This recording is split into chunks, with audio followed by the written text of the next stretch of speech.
Let's go! Texas Tech is 5-1 for the first time since 2013, and as of right now, your Texas Tech Red Raiders stand alone the Big 12 standings halfway through this football season. Hey, how's it going, everybody? It's RC Maxfield here for the Back to 12 podcast. And listen, it wasn't pretty getting here. You might need to go and get a checkup, check your blood pressure, make sure you're all good, vitals-wise, because that game put you through the ringer last night in Tucson. I'm right there with you on that front. But if you're excited that your Texas Tech Red Raiders headed into their bye week halfway through the season, stand alone the Big 12 standings, all I want you to do is simply like the video because, damn it, we need to get into this one. This one was absolutely electric and had just those points in time where you were so down bad, you had no idea how you were going to get up on Sunday morning, right? But then that pure ecstasy, damn near, of when that clock hit 000 out in Tucson and you saw Texas Tech won this football game, I'm right there with you. Let's jump into the stats right now. As you're going to look on the offensive side here, and yeah, cool. I mean, it was okay. I mean, Tahj is the leader of the pack, obviously. 21 carries, 128 yards, 3 TDs, 2 fumbles in this one. The slander I saw around Tahj Brooks after 2 fumbles was crazy on social media. Stay in your lane. The dude is an absolute superstar. Caleb Payday Douglas was sensational in this one, leading the way in not only catches but targets and receiving yards for the Red Raiders. 5 for 116 on 10 targets in this one.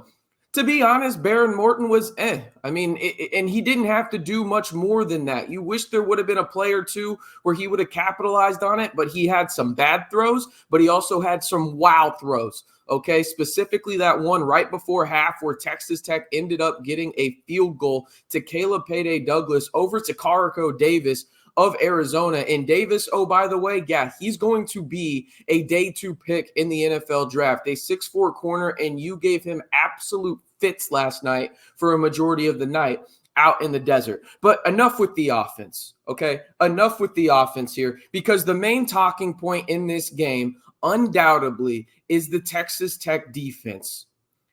I would say, pardon my language, but I don't care. Where the fuck has that been?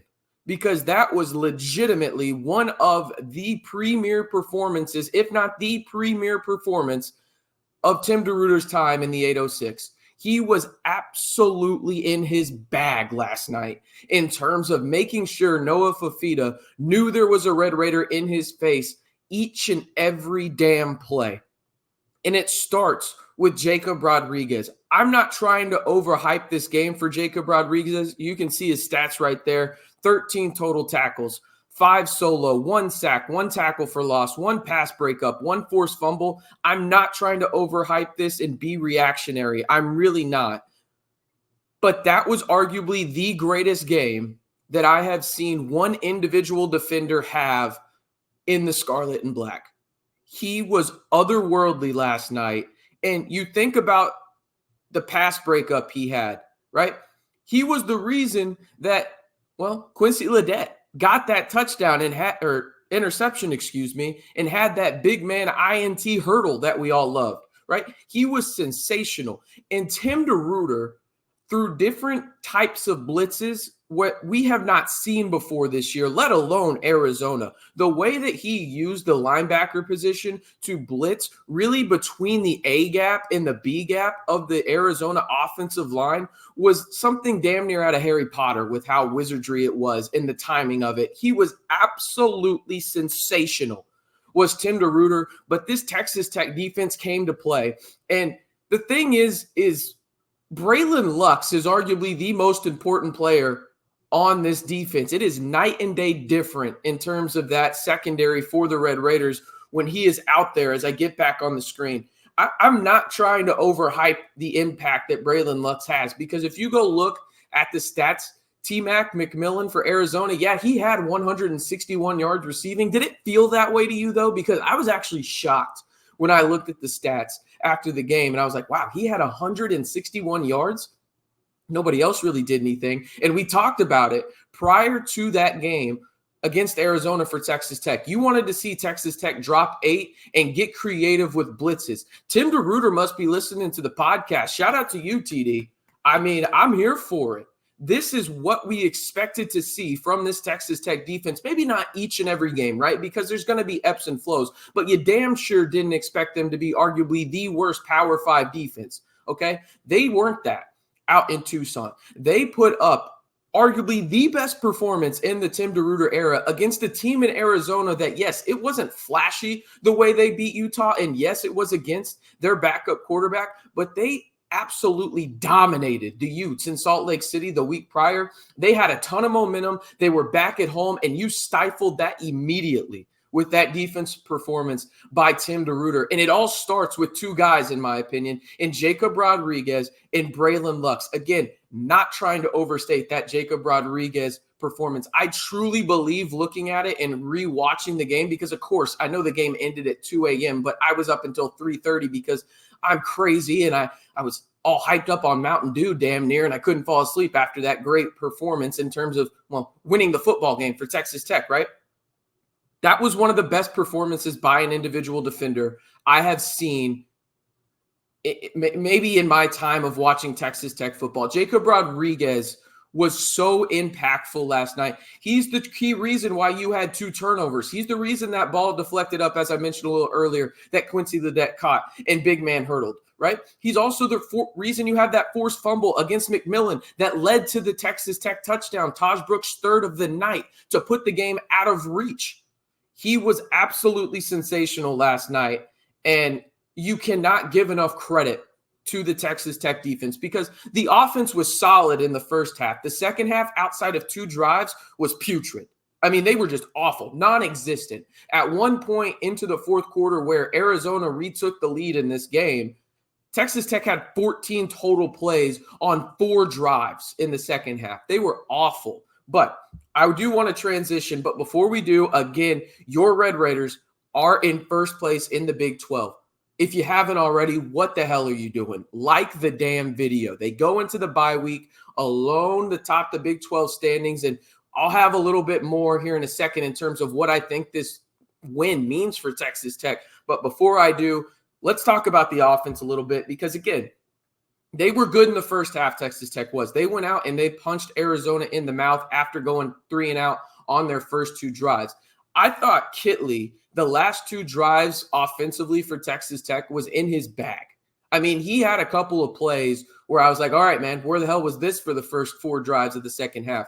Was he perfect? No, but when he needed to be as a play caller, I thought Zach Kitley put Behren Morton and the star playmakers for the Red Raiders in a great position to succeed. Now, Texas Tech didn't capitalize on all of them. Behren Morton had a couple of missed throws, but Behren Morton also made the right reads, and you can see the progression of him as a quarterback. Where is he the greatest quarterback that we've ever seen? No, and I don't mean this in a derogatory way, but he is a really good game manager, okay, that processes the defense really well. Can he make every throw? Yes. But is he inconsistent? Yes. But the thing that Behren Morton needs to do in this offense more than anything else is not make mistakes.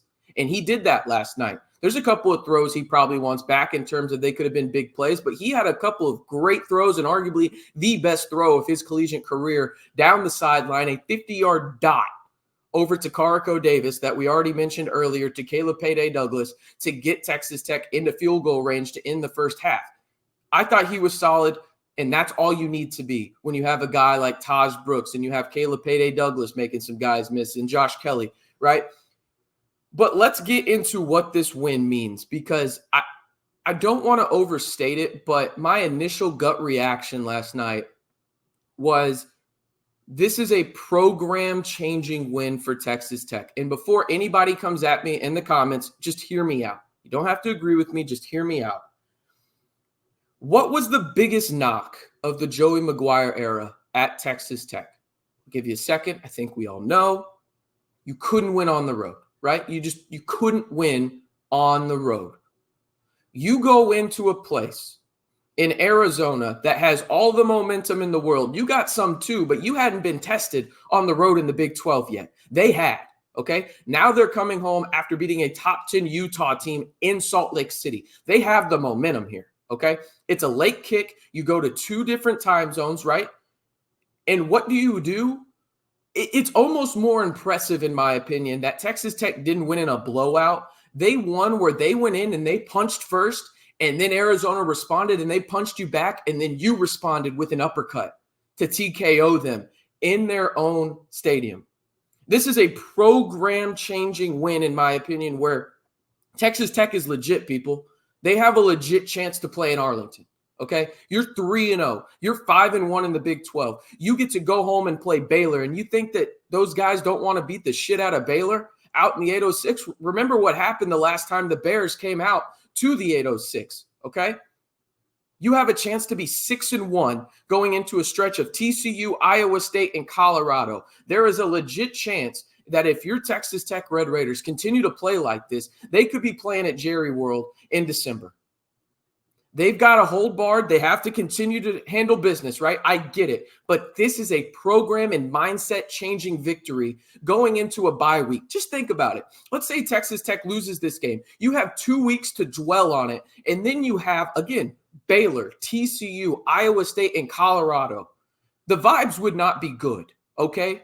You would be 4-2 still, but instead, you're 5-1 overall this year, 3-0 at the top of the Big 12 standings by yourself, and you really got rid of a lot of demons last night, it felt like, in terms of the way you responded, the way you made critical timed plays, specifically that Peanut Tillman punch-out by Jacob Rodriguez on McMillan to set up that Tahj Brooks TD, his third of the night, to put Texas Tech up 28-19, make it a 2-possession game, and then you recover the onside kick and you head back to the 806, 5-1 and 3-0 in the Big 12. That's a program-changing and mindset-changing type win for the Red Raiders in the Joey McGuire era. It's something that everybody wanted to desperately see from Texas Tech, and now you see it. And now you go into the bye week with a ton of momentum in a back half of the Big 12 slate that has very winnable games. And I'm not trying to overhype it. I'm just trying to be blunt and honest with the way I'm feeling. Texas Tech has a legit chance to play in Arlington. That being said, there is a shit ton of business remaining, and Texas Tech is going to have to handle it. All right. That was fun. That was a lot of fun. That was more fun than I've had in a lot of ways making a video in a long time because, well, winning helps. And if you're excited about your Red Raiders being in first place, all alone, by themselves, set it into the bye week, like the video, and hit that subscribe button because we're going to be with you each and every step of the way for the Red Raiders football season. And hey, men's basketball ain't too far around the corner either. Less than 30 days away from year number 2 of Grant McCaslin out in the 806. So if you want to stay in the know on all things Texas Tech football, men's basketball, and everything in between all year long, like the video, hit that subscribe button, and join the largest group of Texas Tech fans on YouTube in the Back to 12 podcast channel.